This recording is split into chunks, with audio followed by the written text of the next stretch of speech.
Oh my gosh, you're here!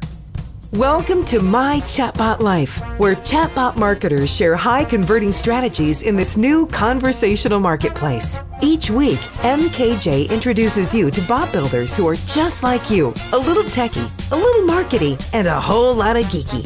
Buckle up as Chatbot Mom enjoys another journey into My Chatbot Life.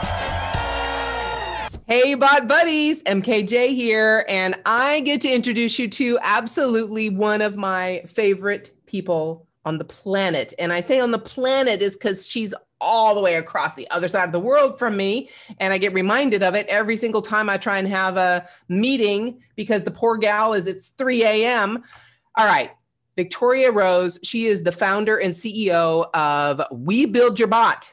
And you're going to find out why Victoria and I have so much fun talking. But in the meantime, let me introduce you to her. Hey, Victoria, how you doing? Hey, MKJ. I am just fabulous, living the dream here in New South Wales, Australia on a winter's day. I know, it's so crazy. It's like over 90 degrees outside for me, and it's nice and chilly for you. Usually I'm seeing you when we have calls together with your hood up and you're like bundled. Oh, you do know I wear two beanies on those mornings, don't you? Did not know that. I did not know that. Now I do. I get it. And I'm sitting here, like I said, it's over 90 outside, and we've had our first over 100-degree day. And that was actually Memorial Day, which was May 31st. So one of many, I'm sure. We've already been told that we're going to have rolling blackouts again here in wonderful California.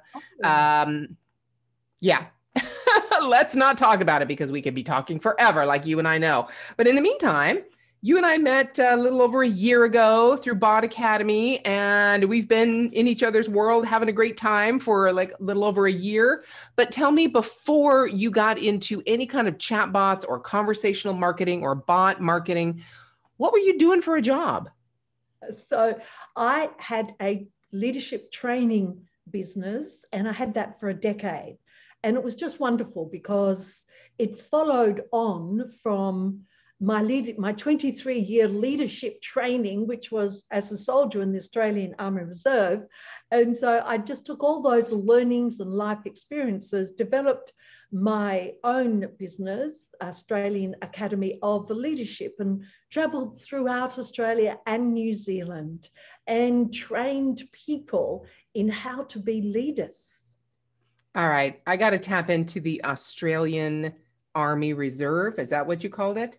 Yes, yes. You were in a decade in the Army.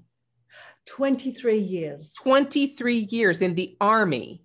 Yeah, yes. So the Army Reserve isn't full-time Army. You do call it a different name over there, I think. Yeah. But basically, you're not allowed to do more, or were not allowed to back in the day, 100 days a year. But I fully did my 100 days every single year, so much so that people thought I was a regular Army kind of gal or kind of soldier. So I just loved it. There's so many good things about what I learned as a soldier. Yes. I mean, and everyone I've talked to who has been in any kind of military role, it is very much, if you step up to a leadership role and the discipline and the procedures and the process and all that stuff. It's a very attractive situation in that respect.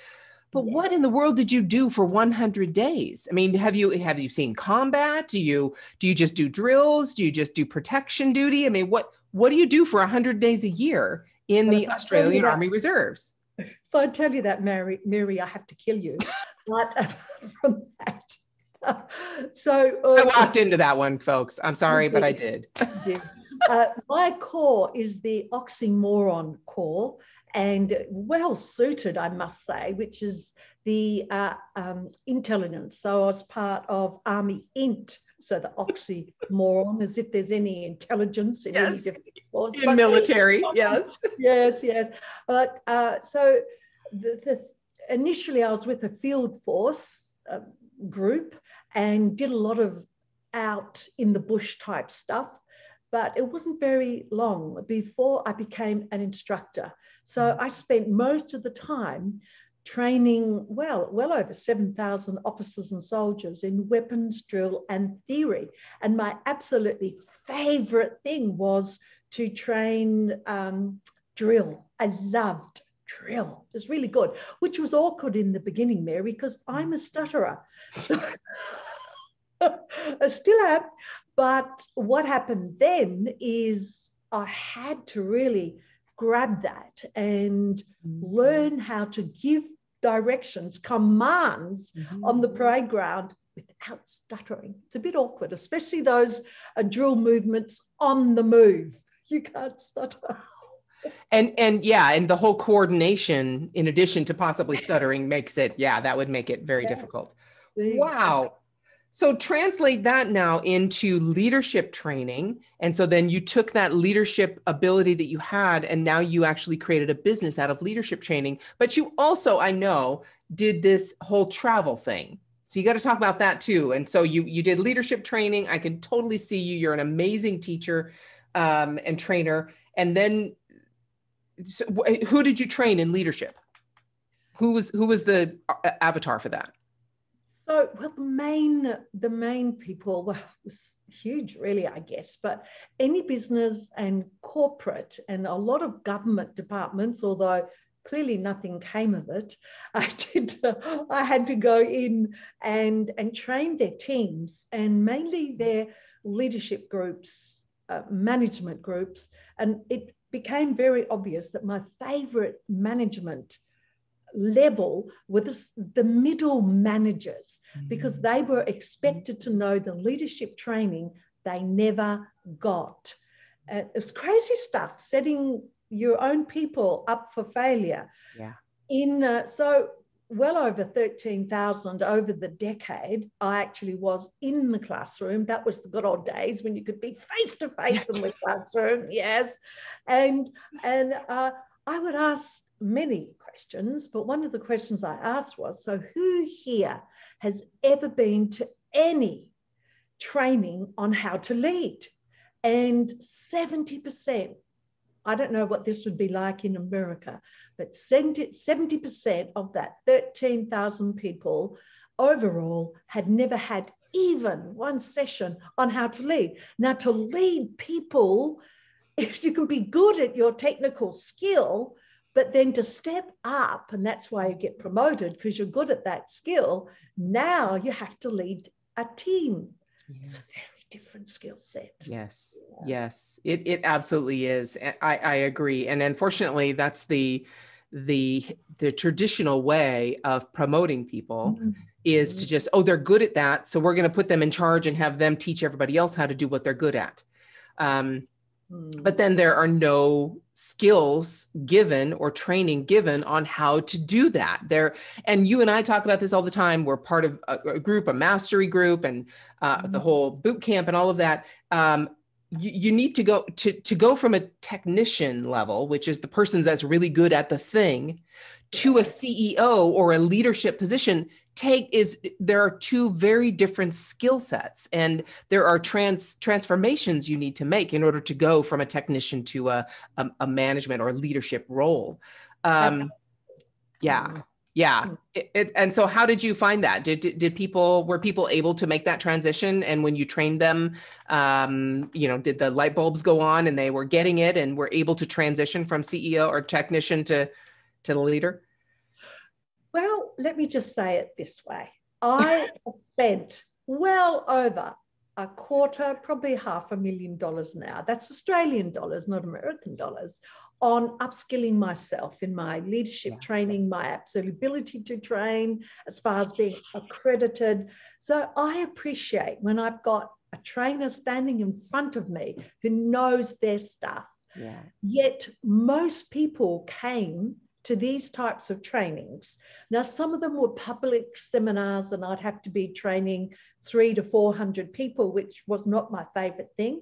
My favorite thing was in a room, and probably up to 30 is when you can get the real connection going, the real bonding.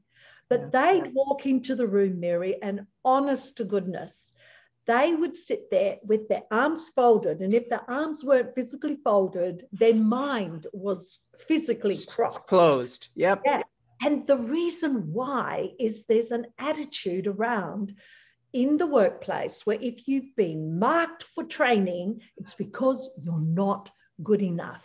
Yeah. So sometimes it would take me the whole 2 hours, so till morning tea, before I would get them. But golly gosh, it was blood, sweat, and tears for them to be grateful that you're sitting in this room and you're getting paid and you're going to get lunch. Give me a break. I mean, come on. How could it be better? No. You know? Yeah, it's really, you can see that. And I'll tell you, this is something, one of my most proud moments is when I see that I have someone who has their wall up and they just are saying, I can't, with their body language, with their tone of voice, all those things, their wall is up. And one of my proudest moments is to turn that around and get them to be grateful that they are there and they have made the transition to I can. And I did it just yesterday. It was so amazing. And believe me, Victoria, you are much better at this than I am. I've had to work at this because when I come up against someone who is like this person, I was talking about chatbots and I helped them. I did consulting. I didn't actually build the bot for them. So I consulted their team on how to build this conversation to take this one-on-one. Someone was actually doing private messaging for the company from their personal messenger account, messaging and trying to sell, right, for the company, but they were doing it from their personal messenger. I'm like, okay, that's kind of stupid. Okay. We have chatbots who can do this in an automated way, and you can have the leads actually come into the company. This makes no sense to do this, right? So I consulted with them on how to do that. And then I had one of the end users. We had created all the flows. This is one of the end users who is supposed to basically triage whether this lead should rise into the actual appointment, okay? I had her on a call and this isn't gonna work. This isn't going to work. I don't like the way this is. I liked it better when I was in my personal account. I could do the things I wanted to do. I don't like this. And for me, Victoria, in the past, I would hit that with exactly the same back. Well, then you're an idiot because this is going to work. And because I'm going to say it's going to work, right? I mean, I used to be very combative in that respect when I was immature, right? This was the first time I've been faced with something like this in a long time. I really had to okay, well, let's think about this, and had to come back in a positive way. And it was not my nature, but I made myself do it. And I was like, okay, I understand. So what I hear you saying is you don't want to do this. You don't like doing this. You like it better the other way. I get it. Can you understand how the other way doesn't really benefit the company, and it doesn't give the company any idea who their leads actually are? And if I could make this easier for you, and if we could find a way to make it at least comparable, and my goal would be better than the way you were doing it before, are you at least open to talking to me about it? And by the end of this, she had turned around and, oh, you were so patient. And, oh, I think this is going to be great. But I'm telling you, that first time she made that, I don't like this. I was just going to go, well, tough tooties. Right? I really wanted to say that. Tough tooties. The business is paying you, so get used to it.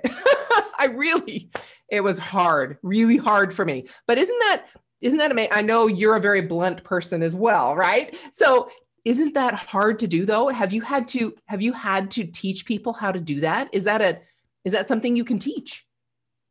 Absolutely. One of the most popular workshops that I gave was in how to deal with difficult people. And it was the most popular one. And yet the one that was so important prior to how to deal with difficult people was how to communicate effectively, or whatever the thing was. Do you know that was the least asked for workshop in my entire suite of offering of workshops? Yet that's it.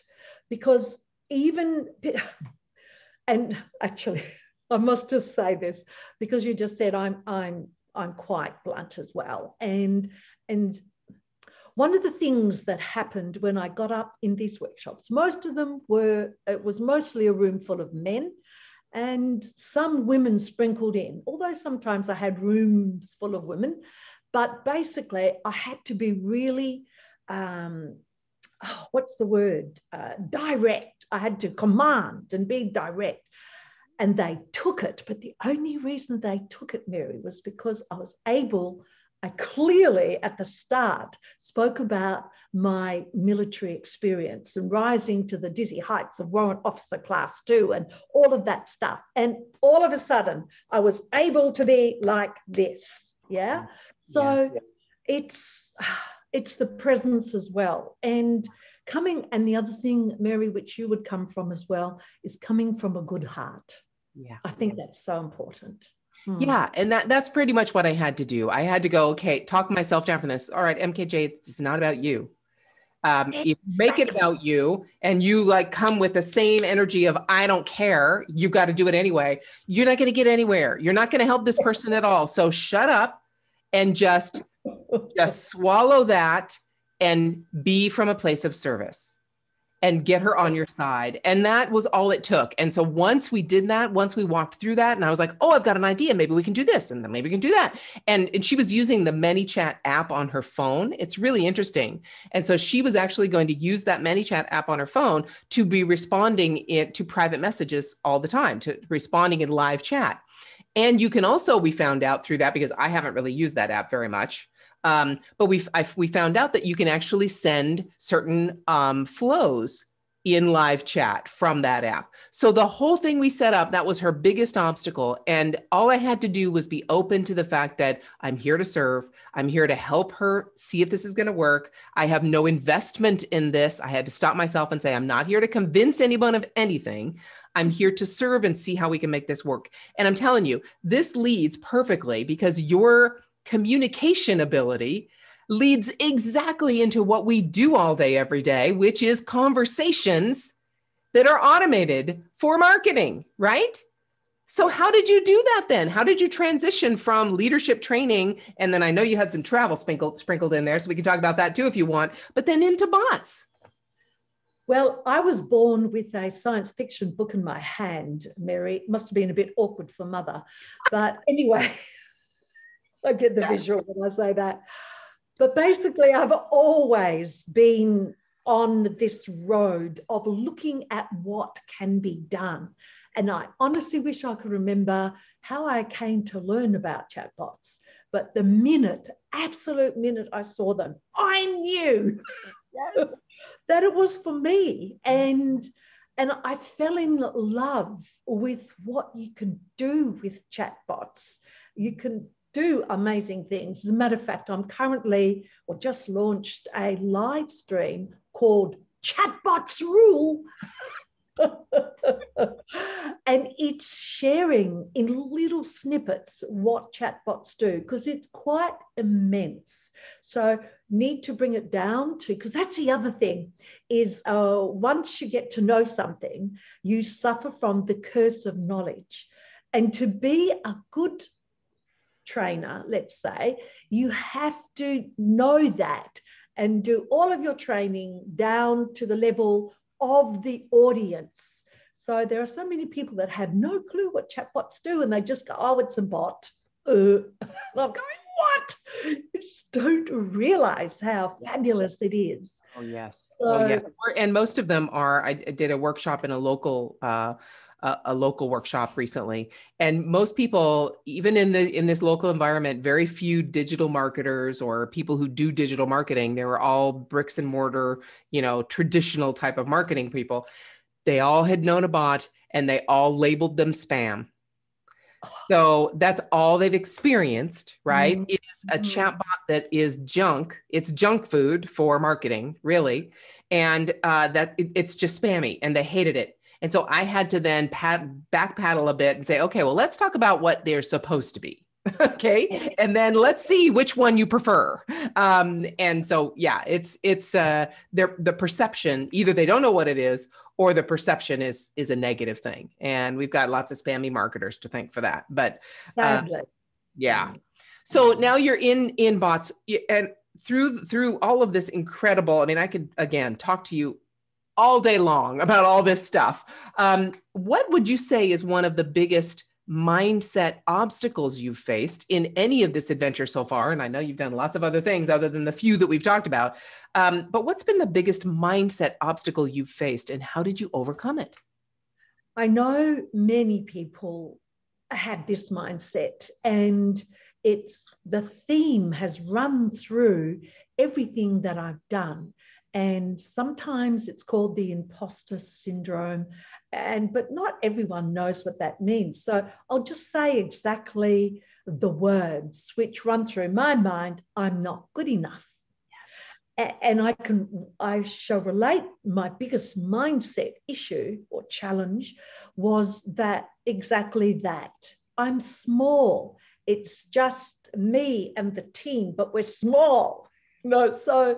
And I did a research of what people would find when they did a Google search for chatbots and bot companies and all of those search terms that they put in. And I looked at all of them, or most of them. Oh my gosh, talk about I'm not good enough. That really flared up. I thought, who's going to go with me when they've got these gee whiz swish fancy massive agencies and companies that they can work with? Why would they work with me? And so that's something I think most people do come against with whatever they're doing. I'm not good enough. And just in your personal life, I'm not tall enough, I'm not short enough, I don't have big enough boobs, I'm too fat, I'm too whatever. Yes. I'm not good enough. So I solved it. And quite recently, I simply put in my title, I guess you could say, on LinkedIn, that I'm a boutique marketing agency. And just that word boutique. So for a start, I'm doing one of the principles is I'm setting the expectation. So when they click on the link and go to my website, it's very professional, and it does it gives them the information they need before they move to the next step. But I'm not this massive agency. And I'm actually really good with that now, because I don't want to be part or be a massive agency. I'm very much about heart. That's why there's a heart in nearly everything I do. And so that narrows the people the companies, the businesses that you want to work with. And I want to work with businesses, people, companies that have heart and want to show that. Yes. And I that's amazing. And I think you've done a couple of different things with that word boutique, right? It's given you permission to not just be small. That's not necessarily just what boutique means, but to be specialized, spearhead, all of those words, like you are at the heart of what you need to do. You're not just a generalist doing all the things for all the people. Because we all know size does not mean good, right? So true. Just because you're a big agency, hint, hint, just because you're big doesn't mean you're good. Yeah. So, right? That's a perfect way to look at it from the boutique standpoint.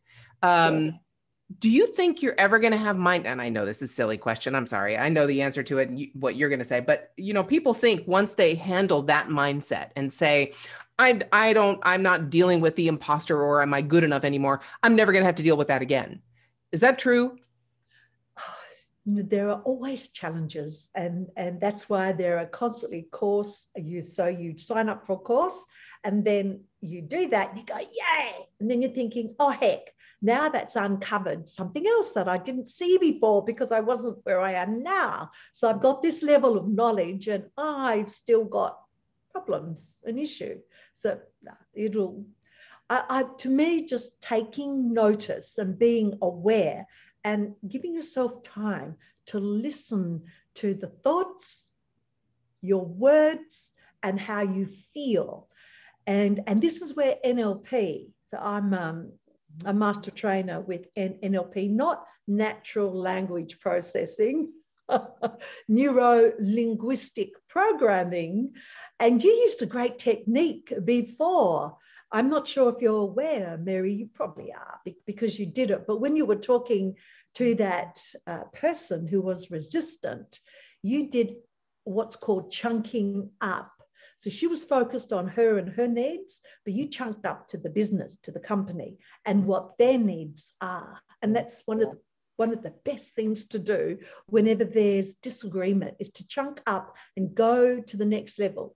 No guarantee it's always going to work, but I've always found it to be quite successful. Yeah, that exactly. And one of the things that I've learned recently, and I know I've shared this, we've talked about this before, and when we met one time recently, to get someone out of that mindset of they're focused only on themselves and only what's happening, and they have that, they're blocked, they're just shut down. They're not open to anything you're saying. One of the simplest tricks to at least open them up a little bit is just to in the middle of when they're, I don't like this and I want to do this, just say, can I ask you a question? And just that one thing makes them stop and have to get out of that head and say, yeah, because they're curious. What is she going to ask me? What are we going to talk about? It just kind of automatically, it doesn't mean you're going to get past that whole thing, right? You have to do other things, but at least that breaks that barrier to start with. And then you got to take them the next step to do that. I was surprised. And this was Peter Lasowski who used this on me a couple of times, not because I was being belligerent, but because I was going on and on and on, which I tend to do. And he asked me, he says, Mary, can I ask you a question? And that made me stop. I'm like, oh, that was interesting. Why did he ask me that? Where are we going to go with this? I mean, that made me stop. Yeah. Isn't that amazing? So I really can't wait for us to talk more about the NLP that you're a master trainer in, because it's vital and it makes your chatbot copy so incredible. Yeah. And Mary, you must be a master trainer yourself, because what you're talking about is in NLP. It's a technique and it's called a pattern interrupt. Yes. So it interrupted the pattern that you were in. So it's perfect. Yeah. It's so fun. I've just taken little pieces of this, and it was really funny. The first training that I did in anything like this was a sales training with Jenny Craig Weight Loss Centers back in the 90s. And this is where I first learned this. And it was like I had superpowers to be able to talk to people in a way that didn't always get what I wanted, but it definitely didn't end up the way it usually ends up, right? Conversations. It was like I had a magic elixir and a superpower that I could steer conversations and ask people questions and not do the typical conversation that didn't get us anywhere. And so I think I've taken pieces here and there, and every time something like that is interesting, it's like I put it in my little back pocket and try and pull it out and use it sometime. So how have you been able to take all of this knowledge that you have in this training? And again, we could do a whole class just on your NLP that you're talking about. But how have you taken that, and with all the changes we've had to deal with in messenger marketing, in conversational marketing, now we have messenger bots, we have Instagram coming in, all those things. How do you handle, what tools do you use to be able to handle those changes and do better than me at staying positive? You know what I'm talking about. You've heard me. Yes. Well, I'm not going to put my hand up to being 100% looking at a situation and saying, well, this too will pass, or what will come from this? What am I missing here? What opportunity will come from this? And yeah, sure, I certainly spit the dummy sometimes, especially when a client contacts me and says, oh, guess what? It's not working. Oops. But luckily, I set that particular client and all of them, I've set expectations around what could happen.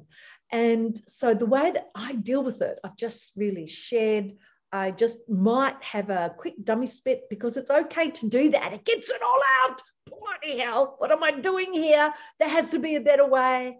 And of course, there is a better way. And I'm onto that as well, and currently learning that, because there's no doubt that the best business model is to not be so dependent on one platform.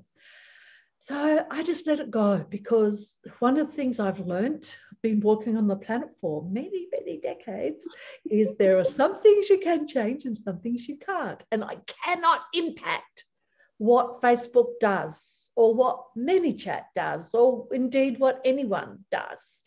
So I just let it go. Yeah. And really get on with what I can do. Yes. And the more energy we spend focusing on the things that we do have control over, and one of the things we have control over is the way we look at a situation. And if we look at, like you originally said, what can I learn about this? What's the positive I can take out of this? That's the number one thing we can control. And once we do that, even if we lose everything, if we can at least control the way we look at a situation, we will always find the peace. We will always find the positive. We will always find the way forward, right? Yeah. Always. Yeah, definitely. I agree 100%. And yes, you and I, we've had some conversations.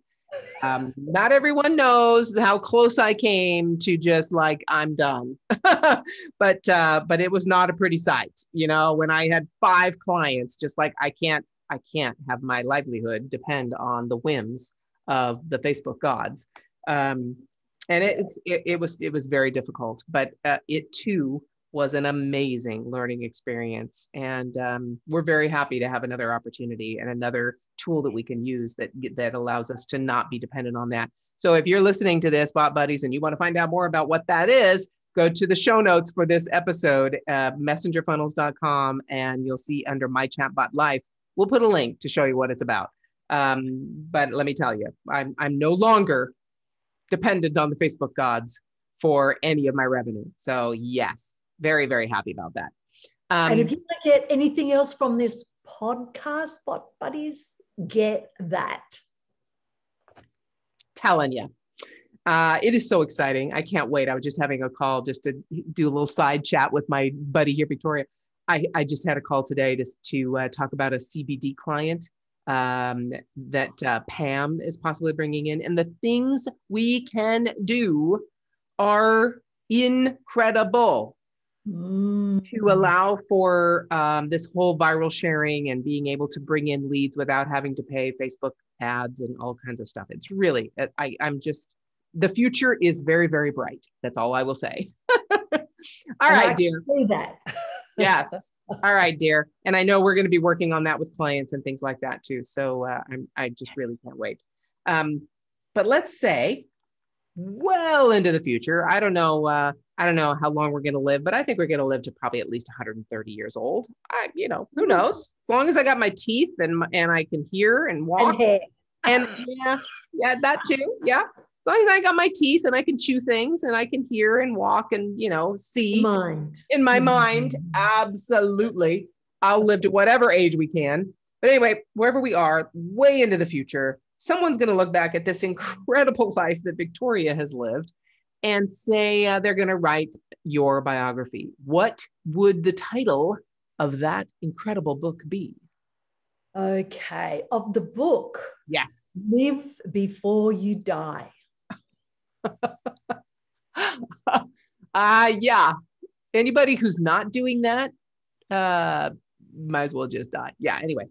But there are so many people who are dead at even 50, buried at 80, that live life. Yes. And who would write that book for you, dear? Well, I guess one's first thought is my children, but anyone else that wrote that book would only be able to write it from their point of view. And it's always interesting to see what your children think. So I've had both of them say at different stages, "Oh, Mum, you said this or did this," and I'm going, "Did I say that?" I even had my son say to his late wife, "My mum is a great cook," and I'm going, "Am I?" Okay, I got him fooled on that one.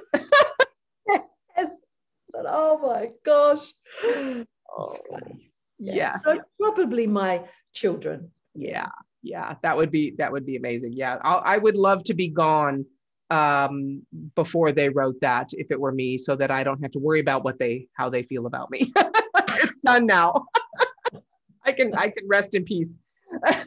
All right. So your children are going to write this. What would they say is the quote that you lived your life by? There is no use by date. I love that quote. I love when you say that. Now tell me how you've applied that throughout your life.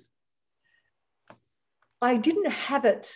Oh, so there's a little end bit to that quote. So there is no use by date unless you think so. And again, we go back to mindset.